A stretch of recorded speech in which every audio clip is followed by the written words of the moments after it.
and welcome to another special edition of Mental Health Matters with Dr. Matt Gloviak.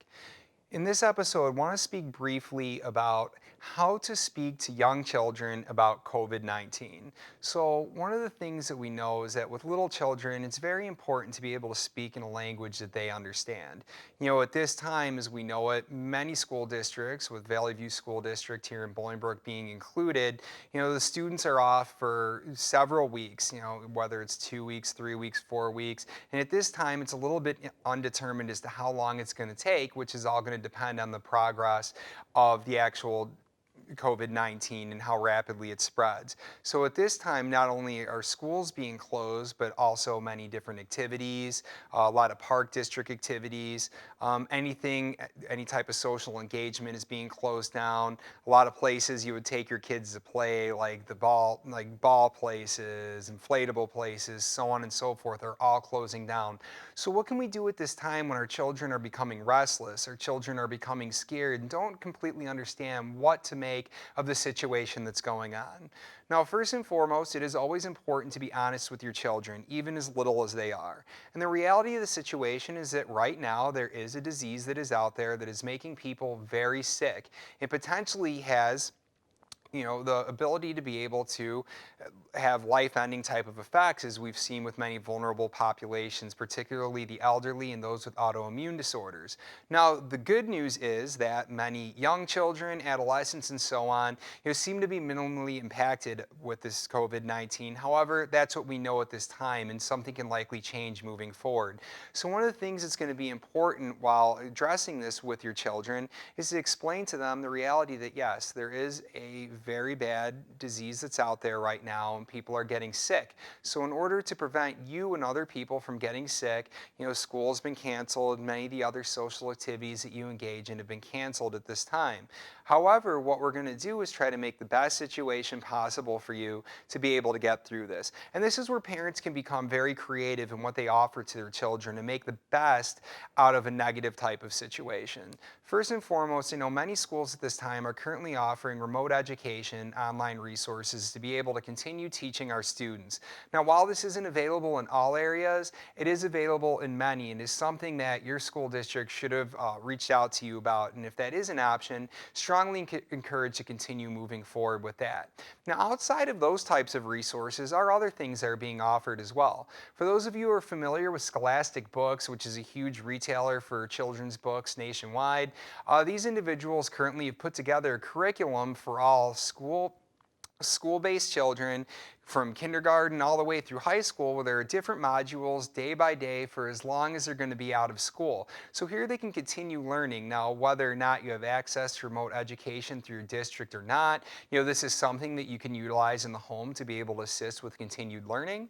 Or this is something that you can use in combination with the remote education so that they're still continuing to engage and can learn as much as they were while they were actually in the school. Now, I know there's also concern in terms of being able to access internet services.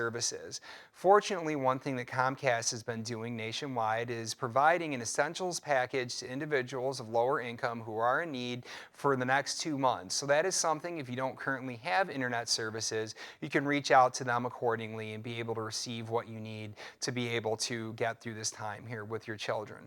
Other things that are currently being provided is that many museums internationally are currently opening up websites and that where they're sharing some of the main the paintings, sculptures, and so on, the different artifacts for people to be able to go on virtual tours.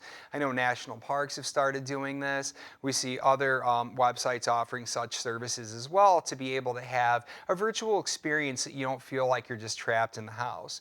Another really great thing that you could do with your children is be able to engage with them in arts and crafts type of activities. So go through there, pull out the cardboard paper, go out and go through the coloring books, go out and create all sorts of different things. These types of hands-on experiences make it very exciting for children.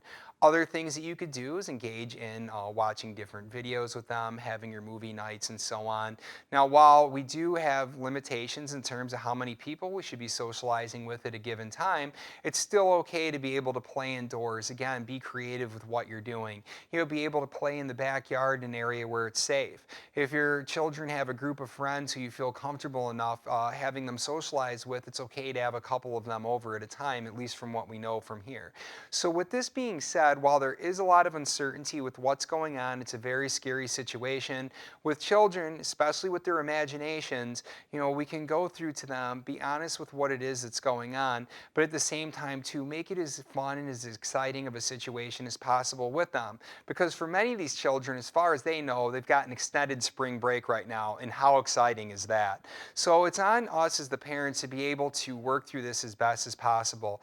Now, while I know there are financial considerations, having to take off of work, perhaps you've been laid off and so on, which are all very unfortunate, it is very important to be able to work through that accordingly, but also be able to be in present state of mind with your children, to be there and be able to support them. And if you need any type of additional assistance with mental health, to be able to check in accordingly, you're strongly encouraged to reach out to local resources for those of you, and I know I've said this before, who are uncomfortable going to face-to-face sessions. A lot of companies are now offering telemental health services, both through a video platform as well as being able to do phone calls. And also listed here are some different national resources through SAMHSA, NAMI, and so on, where you can feel free to give a call, send a text message, and be able to get the appropriate help that you need. And also know that I am here to be able to assist. So please feel free to leave me any messages, send me an email, dr.mgloviak@gmail.com, and I will be more than happy to be able to assist. Thank you, and I wish you all the best.